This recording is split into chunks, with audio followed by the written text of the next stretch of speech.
Metoděj Havlíček was a Czech war invalid editor and writer. He was born in 1893 in Překlášteří u Tišnova.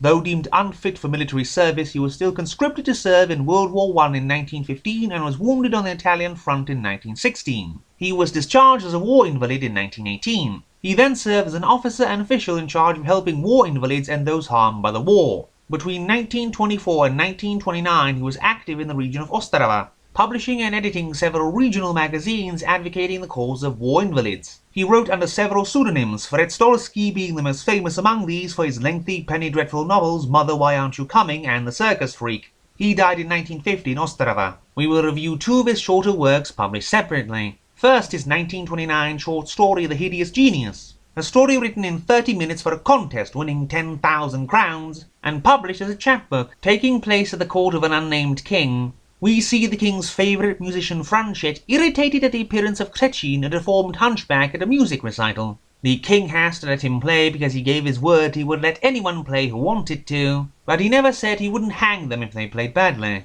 But Křečín does not play badly, despite his grandmother having choice words to say about Paganini. The deformed Křečín plays marvellously, and Franchet is mad with jealousy, so he conspires with a doctor and tells the king they will fix him, but they only try to break every bone in his body and mangle him beyond repair so he can never play again. But then he recovers and is almost fully fixed despite Franchet nearly breaking his back, so Franchet grabs a knife and cuts off the ends of his fingers, and Křečín still plays without them. Then he blinds Franchet and disfigures his face, but disagrees with the king, so the king has his arms amputated, his head cut off, and has the blind Franchet shove his violin into the poor man's stomach. Then they erect a monument to him, armless, headless, and with a violin jammed inside his body. The story is definitely bloody, and one wishes he wrote more short horror fiction. The other book we will cover is his 1932 The Poisonous Man, published by the author in only 400 copies. Benjamin Bork is born with some curious warts on his face and hands, his mother dying very shortly after his birth. He seems oddly gifted and more mature than he should be as he grows up, but refuses to ever hug or kiss his widowed father. Then, after becoming a doctor abroad, his father begs him to settle down and to show him some affection too.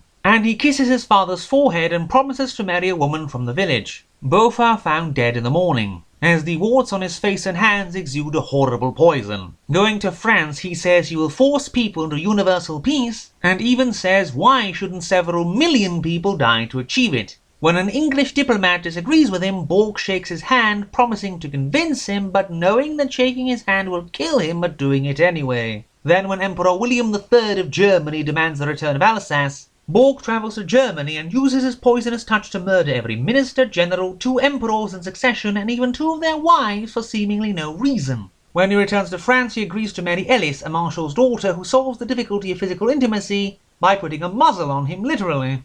Then he proceeds to bully the entire world into complete disarmament and joining the United States of the world with himself as first president, saying that any country that does not do so will have its leadership removed and be forced to do so anyway. And the book considers this dictatorial woman poisoner a great worker for peace. The message here is very much confused and it's not as good as the first story. Also, at no point does Bork even consider having his warts removed surgically despite being a doctor.